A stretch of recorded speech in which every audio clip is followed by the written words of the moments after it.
Good morning students.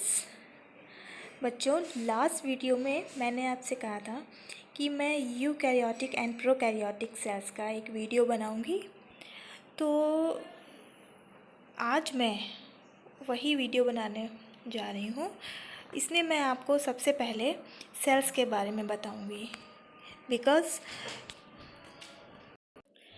Eukaryotic and prokaryotic cells के बारे में जानने से पहले हमें ये पता होना चाहिए कि सेल क्या है। तो सबसे पहले मैं आपको बताऊंगी कि सेल क्या है, ठीक है। तो सेल की जब हम बात करते हैं तो सबसे पहले हमें पता है कि इसकी खोज किसने की, मतलब इसको किसने डिस्कवर किया। तो यहाँ पर इसका दिखाया नहीं गया है कि किसने डिस्कवर किया है इसको, तो मैं आपको बता देती हूँ किसने किया है। Robert Hooke. फर्स्ट पॉइंट आपको यही लिखना है सेल के बारे में, discovery of cell by Robert Hooke, ठीक है। नेक्स्ट आता है इसके बारे में first point, cell are the smallest single unit that can maintain life. ये एक ऐसी सिंगल यूनिट है जो लाइफ को मेंटेन किए हैं, ठीक है। और बहुत सारी सेल्स मिल जाती हैं तो टिश्यू बना देती हैं, टिश्यू ऑर्गन बनाते हैं, organ system and organ system मिलकर एक बॉडी का निर्माण करते हैं, ठीक है। तो ये तो फर्स्ट पॉइंट हो गया इसका। नेक्स्ट है, within each cell are a collection of organelles that perform specific function. इसका मतलब होता है कि सभी सेल के अंदर बहुत सारे सेल ऑर्गेनेल्स हैं, ठीक है। ऑर्गेनेल्स कौन कौन से हैं वो मैं आपको बताऊंगी। मतलब जो भी कोई अगर कंप्लीट सेल होती है उसके अंदर ऑर्गेनेल्स ज़रूर होते हैं, ठीक है। ऑर्गेनेल्स जो होते हैं वो करते क्या है, स्पेसिफिक फंक्शन। जैसे कि माइटोकॉन्ड्रिया है अगर सेल के अंदर, तो वो क्या करेगा, एनर्जी प्रोडक्शन का काम करता है, ठीक है। तो ऐसे ही जो भी ऑर्गेनेल्स हैं वो सारे के सारे अपना एक स्पेसिफिक फंक्शन परफॉर्म करते हैं, ठीक है। नेक्स्ट है, इन 1855 एक साइंटिस्ट थे जिनका नाम था रुडोल्फ वर्चो, ठीक है। इनका जो प्रोनाउंसिएशन है विर्को भी कहते हैं, वर्चाओ भी कहते हैं, तो आपको जो सही लगे वैसे कर सकते हैं। कंसोलिडेटेड दैट कि एक इन्होंने बताया कि जो सेल होती है, उन्होंने कहा कि सेल पिछली सेल से ही बनी होती है। मतलब जो प्री एग्जिस्टिंग सेल होती है उसी से नेक्स्ट सेल का निर्माण होता है, ठीक है। इसमें पढ़ लेते हैं, his hypothesis which we now call cell theory, जिसको हमने बाद में सेल थ्योरी कहा, लेकिन सेल थ्योरी को इन्होंने नहीं बताया था, ठीक है। सेल थ्योरी को शीलन एंड शॉन ने बताया था, वो आगे आपको बताया जाएगा, ठीक है। Was composed of first 3 statements shown. मतलब इन्होंने इस सेल थ्योरी के अकॉर्डिंग 3 स्टेटमेंट दिए। कौन कौन से स्टेटमेंट थे देखिए। पहला है, all living things are made up of cell. देखिए, अगर कोई भी लिविंग थिंग है, चाहे वो इंसेक्ट हो, चाहे वो ह्यूमन हो, चाहे वो प्लांट हो, ठीक है, चाहे वो अमीबा ही हो, वो मिलके बने होते हैं किससे, सेल से। तो cell is the smallest unit of our body, ठीक है। या हम कह सकते हैं ऑल लिविंग थिंग्स की जो स्मॉलेस्ट यूनिट है वो सेल है। जैसे कि हम घर बनाते हैं तो कोई भी घर बनाने के लिए जो स्मॉलेस्ट यूनिट है वो क्या बन लगती है, एक ईंट। जो एक ईंट है, बहुत सारी ईंट मिलके पूरा घर बनाती हैं, तो उस घर की यूनिट क्या हो गई, ईंट, ठीक है, ठीक है। तो इसका पॉइंट फर्स्ट हो जाएगा, all living things are made up of cell, यानी कि यूनिट क्या हो गई, सेल। नेक्स्ट है, the cell is the structural and functional unit of all living organism. It is the definition of cell, ठीक है।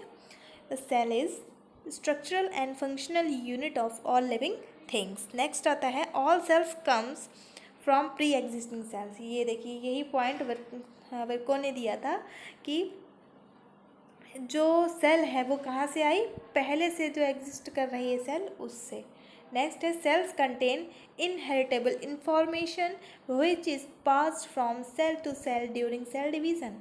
जब सेल डिवीज़न होता है यानी कि एक सेल से, एक सेल है इससे दो सेल बनी, ठीक है, तो इनका जो इन्फॉर्मेशन है, ठीक है, इनहेरिटेबल इंफॉर्मेशन एक सेल से दूसरे सेल में जाती है, किसके थ्रू, डीएनए के थ्रू।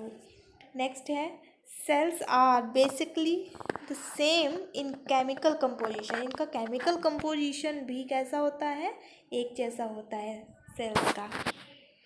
नेक्स्ट है all energy flow metabolism and biochemistry of life occurs within cell. मतलब जितनी भी एनर्जी फ्लो है, मेटाबॉलिज्म है यानी कि एक्सक्रीशन है और रेस्पिरेशन है, ये भी सेल के अंदर होता है। जितनी भी रिएक्शंस होती हैं वो भी सेल के अंदर होती हैं, एक सेल के अंदर। तो हम यहाँ पर ये देख रहे हैं कि हमारी एक सेल कितने फंक्शंस को परफॉर्म कर रही है। तो ये तो हो गए, पूरा हो गया कि सेल है क्या, ठीक है, इसके बारे में आपको जानकारी मिली। बाकी जो सेल के बारे में types of cell and animal cell, plant cell में डिफरेंसेस, ये आपको सेल वाले स्ट्रक्चर जो चैप्टर होगा सेल वाला उसमें बताया जाएगा, वो आगे है। यहाँ पर मैंने आपको यूकैरियोटिक एंड प्रोकैरियोटिक के बारे में जानकारी देने के लिए इतना बताया है कि पहले ये पता चल जाए कि सेल क्या है, ठीक है।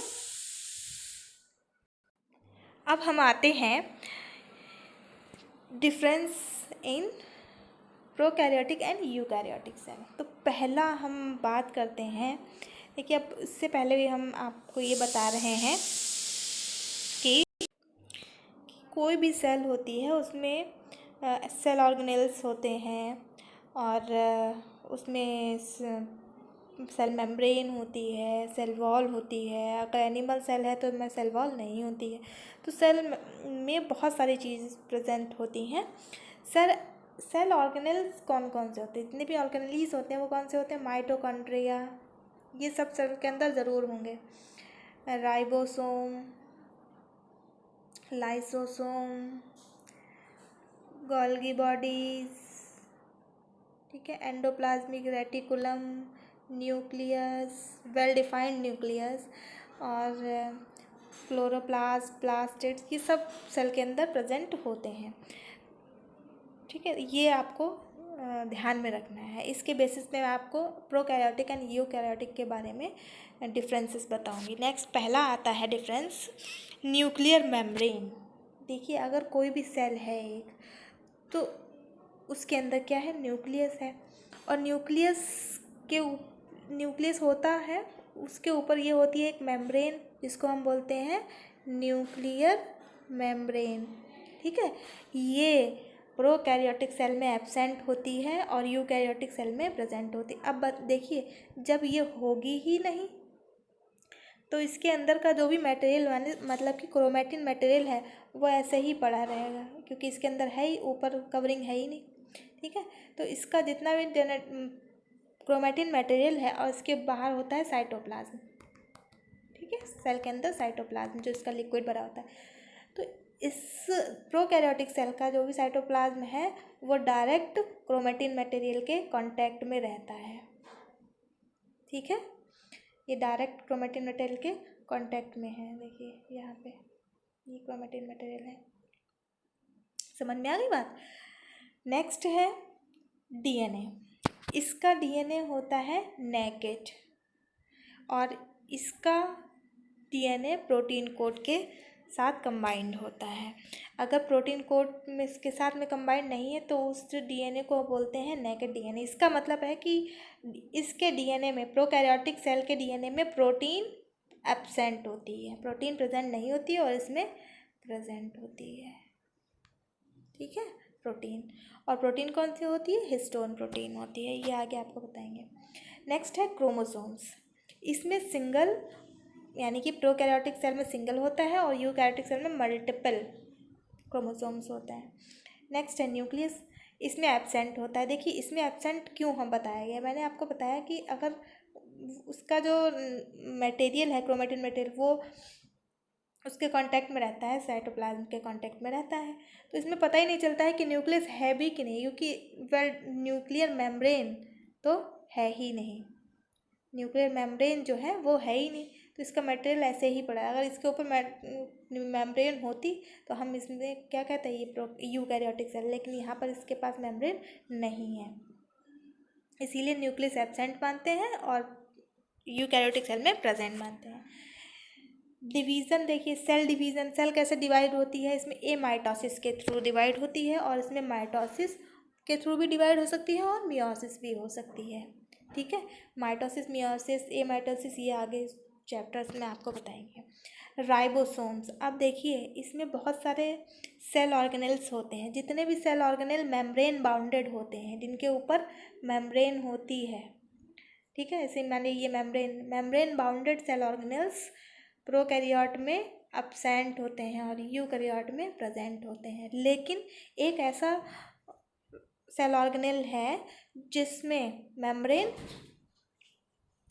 नहीं पाई जाती है, वो है राइबोसोम। राइबोसोम में मेम्ब्रेन नहीं पाई जाती है, इसीलिए ये प्रोकैरियोटिक सेल में भी प्रेजेंट होता है और यूकैरियोटिक सेल में भी प्रेजेंट होता है।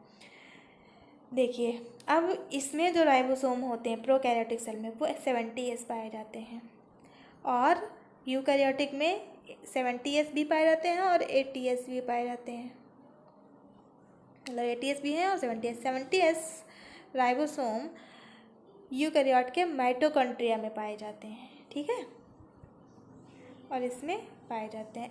ये 70S राइबोसोम्स 2 यूनिट में बटा होता है, जैसे कि मान लिया 70S राइबोसोम है तो ये 2 यूनिट में बटा होगा, 50 और 30, ठीक है, ये देखिए।